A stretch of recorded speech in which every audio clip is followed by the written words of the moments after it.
Hello everyone, welcome back to your YouTube channel for creative studies. आज के इस session में हम लोग देखेंगे BHDC 105 यानी कि BHDC 105 के लिए प्रीवियस ईयर के क्वेश्चन सजेशन क्वेश्चन।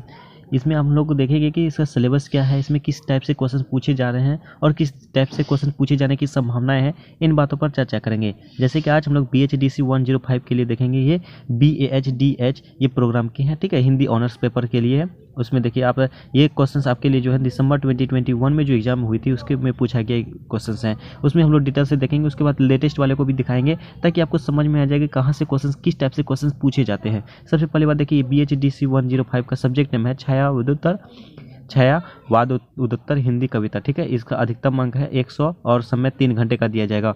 और मैं हर एक सेशन में जैसे कि बताता हूँ, इस सेशन में भी वही बताऊंगा कि सबसे पहले आप एग्जाम हॉल में जाने के बाद जो है ना नोट पर जरूर पढ़ना। नोट पढ़ने के बाद आपको समझ आ जाएगा कितने क्वेश्चंस को अटेम्प्ट करनी होगी, किस टाइप से क्वेश्चन अटेम्प्ट करनी होगी, ठीक है। इसमें देखिए क्या क्या कुल 5 प्रश्नों के उत्तर दीजिए। पहला प्रश्न अनिवार्य है, यानी कि टोटल 5 सवालों के उत्तर देने होंगे, लेकिन उनमें से जो पहला सवाल दिए जाएंगे उनका आंसर देना बहुत ही ज़्यादा अनिवार्य है। आपको ये पहला क्वेश्चन का आंसर देना ही होगा, ठीक है। उसका देखिए पहला क्वेश्चन क्या कहा जा रहा है, निम्नलिखित काव्यांशों में से किन्हीं 3 की संदर्भ की मतलब सहित व्याख्या कीजिए। मतलब गद्यांश दिए गए हैं तो इसमें से आपको किन्हीं 3 में से, मतलब कि टोटल 4 दिए हैं, 5 दिए हैं, 5 में से किन्हीं 3 का जो ना आपको सॉल्व करनी है। तो ये जो ना आपको जो है आपको करना क्या है, सिर्फ गद्यांश जो दिए जाते हैं आपके सिलेबस में से ही पूछा जाएगा। आपको करनी क्या है, ये गद्यांश जो है ना ये सिलेक्टेड नहीं हो सकती है, कोई भी गद्यांश पूछे जा सकते हैं। इसमें देखिए तीनों के तीनों जो है ये 12 मार्क्स के होंगे। एक जैसे क नंबर अगर लिखोगे तो 12 मार्क्स का मिलेंगे, ठीक है। टोटल 3 है तो टोटल 36 मार्क्स के हैं। यही आपके लिए, अगर सिर्फ गद्यांश अच्छे से करके जाते हो तो पासिंग मार्क्स के इतना आपके जो है ना सिर्फ क्वेश्चन उसी से पूछे जा रहे हैं। 35 पासिंग मार्क्स है तो यहाँ 36 का सिर्फ गद्यांश पूछे जा रहे हैं, ओके। तो ये बातें आपको गद्यांश जो है, आप अपने गद्यांश को यहाँ देख सकते हैं। इसका PDF जो मैं टेलीग्राम चैनल पे दे दूंगा और पोस्ट भी है, तो उसको देख लीजिएगा गद्यांश के बारे में। और आप सभी जैसे कि सोचते होंगे कि ये PDF तो मेरा वेबसाइट पे भी अवेलेबल है या टेलीग्राम में भी अवेलेबल है, फिर ये सब वीडियो देख के क्या फ़ायदा। देखिए थोड़ा सा धैर्य बनाए रखिए, मैं कुछ और भी बात बताऊँगा, ऐसे मैं फालतू का समय बर्बाद नहीं करूँगा आपका भी, ठीक है। तो सबसे पहली बात, आप सभी थोड़ा पेशेंस बनाए रखिए और वीडियो को लास्ट तक देखिए। और गद्यांश की बातें मैं ज़्यादा नहीं करूँगा क्योंकि गद्यांश जो है कहीं से भी पूछा जा सकता है और आपको गद्यांश के लिए प्रिपरेशन क्या करना है और जो भी असाइनमेंट के क्वेश्चंस हैं उसको जरूर कर लीजिएगा, ठीक है ना। मैं और दिखाऊँगा भी, ओके। तो उसको कर लीजिएगा और उसके बाद सिलेबस में जो गद्यांश आपको आपके सिलेबस में है तो उसको देख लीजिएगा, उसी में से रहेगा, ओके। अब देखिए क्वेश्चन आंसर के बारे में मैं क्वेश्चन सिलेक्ट कर देता हूँ, कौन कौन से क्वेश्चन आने की संभावनाएं हैं। देखिए सबसे पहले 2 नंबर क्वेश्चन देख सकते हैं, प्रगतिवाद की मूलभूत, या जो ना टाइपिंग मिस्टेक है मूलभूत हो जाएगा, ठीक है। मूलभूत विशेषताओं पर प्रकाश डालिए। देखिएगा क्वेश्चन आपको याद रखनी है कैसे, कौन कौन से क्वेश्चन पूछे जा रहे हैं। और उसके बाद प्रयोगवाद के शिल्प विधान को रेखांकित कीजिए, उसके समकालीन कविता की प्रवृत्तियों का उल्लेख कीजिए। ये क्वेश्चन है। इसमें देखिए टोटल जो है ना मार्क्स जो है 16 नंबर के दिए गए हैं।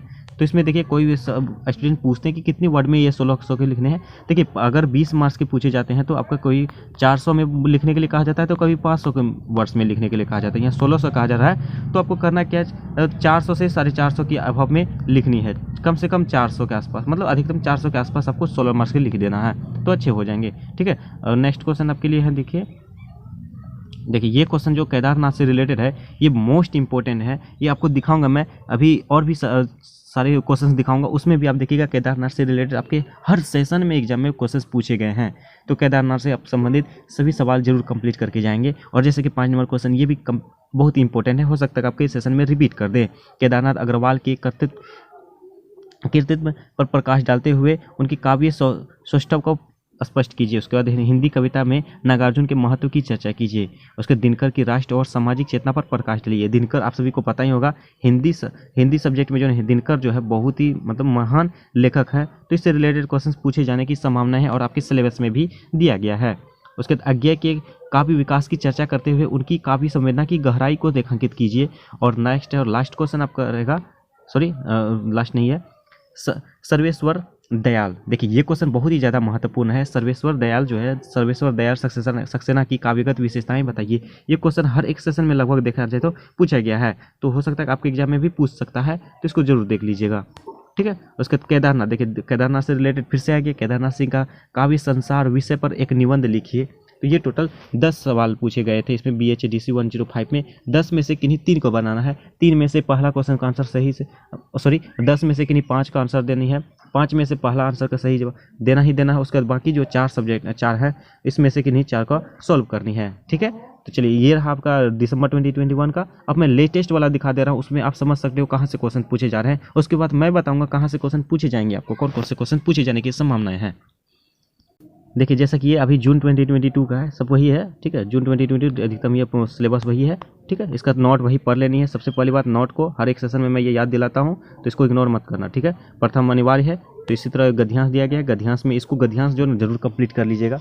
ओके, किस टाइप से क्वेश्चन इसका ठीक है, गद्यांश मैंने जैसे पहले भी बता दिया गद्यांश। अब देखो क्वेश्चन कहाँ से अभी जस्ट ये प्रगतिवाद से रिलेटेड अभी जस्ट दिसंबर 2021 में भी पूछा गया था, जून 2022 में भी पूछा गया। देखो, प्रगतिवाद के प्रमुख कवियों के व्यक्तित्व और कृतित्व पर प्रकाश डालिए। देखिए ये हो सकता है कि आपके एग्जाम में जो ना कोई दोनों में से एक भी पूछ सकता है, तो इसको दोनों कंप्लीट कर लीजिएगा। ठीक है, उसके नई कविता की प्रमुख प्रवृत्ति ये भी देखा तो रिपीटेड है। उसके समकालीन कविता पर पीछे निबंध लिखे, ये भी रिपीट है। देखिए है ना। और केदारनाथ, जैसे मैंने अभी जस्ट बताया, केदारनाथ से रिलेटेड आपको जो बहुत ही ज़्यादा महत्वपूर्ण होती है, केदारनाथ अग्रवाल हो गया, केदारनाथ सिंह हो गया, कि प्रगति और प्रेम संबंधी कविताओं पर महत्वपूर्ण चर्चा कीजिए। उसके बाद नागार्जुन की काव्य असर प्रवृत्तियों पर रेखांकित कीजिए। देखिए ये हिंदी में जो ना रिपीटेड क्वेश्चन ही पूछे जाते हैं अधिकतर, चाहे कोई भी हो, BHDC 101 2 3 4 5 6 7 8 9 10 11 12 4 यानी कि 14 तक जो है आपको इसी रिपीटेड क्वेश्चन पूछे जाते हैं। और उसके बाद इससे पहले जो BG प्रोग्राम के BHDC 131 132 133 134 मैंने देखा है, सारे के सारे क्वेश्चन करते क्या रिपीट क्वेश्चन पूछे जा रहे हैं। तो आपको भी वही करनी है, आपको ज़्यादा कुछ करने की आवश्यकता नहीं है। ठीक है, हिंदी में यही पूछे जाते हैं। देखिए, माखनलाल चतुर्वेदी के काव्य के भाव पक्ष को स्पष्ट कीजिए। उसके अज्ञेय की काव्यगत विशेषताओं पर प्रकाश डालिए। रघुवीर सहाय की स्थिर दृष्टि की रेखांकित कीजिए। देखिए इसमें टोटल 9 सवाल ही पूछे गए हैं, तो 9 में से किन्हीं 5 सवालों के आंसर देने होंगे आपको।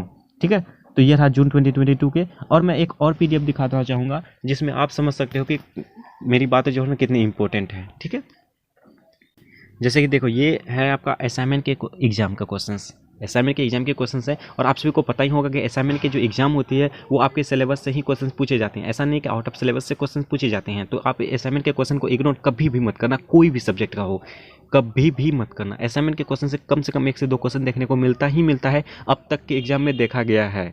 ठीक है, मेरा एक्सपीरियंस है इसलिए मैं बता रहा हूँ। हर सेशन में मैं तो बताता हूँ, आपको भी बताऊंगा। ठीक है, तो आप इग्नोर मत करना। और इसका सॉल्व असाइनमेंट जो अपना टेलीग्राम चैनल पे मिल जाएगा, इसका PDF फ्री में डाउनलोड कर सकते हैं और पढ़ाई कर सकते हैं। तो टेलीग्राम चैनल का लिंक जो डिस्क्रिप्शन बॉक्स में मिल जाएगा।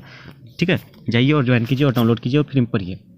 देखिए इसमें भी वही है, गद्यांश दिया गया है। ठीक है, गद्यांश में बनानी है। ओके, ठीक है, चलिए तो इसको भी देख लेना।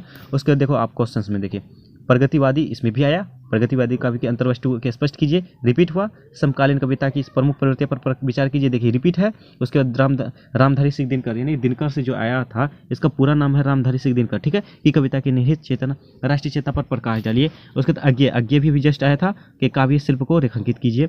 उसके बाद देखिए नेक्स्ट है आपका भवानी प्रसाद मिश्र का काव्यगत वैशिष्ट स्पष्ट कीजिए। देखिए ये भवानी प्रसाद से भी टेक नहीं आया है, हो सकता है आपके एग्जाम में पूछ दे, तो इसको कर लेना है। और रघुवीर साहय ये भी नहीं आया है, तो इसको देख लेना है। ठीक है, उसके बाद केदारनाथ अग्रवाल, ये तो हर बार देखने को मिल रहा है, तो हर बार मिल रहा है तो कहीं ना कहीं ये जो है ना आपको ये सूचित करता है कि हो सकता है आपके एग्जाम में पूछ दे, तो इसको देख लेना है।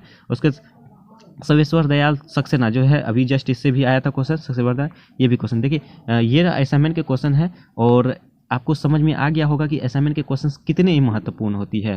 तो मैं हर एक सेशन में ये बताता हूँ कि असाइनमेंट के क्वेश्चन को इग्नोर मत करना, चाहे कोई भी सेशन के, कोई भी एग्जाम के, कोई भी सब्जेक्ट के हो, आपका असाइनमेंट के क्वेश्चन जरूर कंप्लीट करके जाना। आप उससे अंदाज़ा लग जाएगा कि किस टाइप से क्वेश्चन पूछे जाते हैं। और हर एक सब्जेक्ट में देखा जाए तो कम से कम 30 to 40% इसमें मिला है, क्वेश्चन देखने को मिला है। तो आप सभी प्रीवियस ईयर के क्वेश्चन और कोई सब्जेक्ट के मिला भी सकते हो।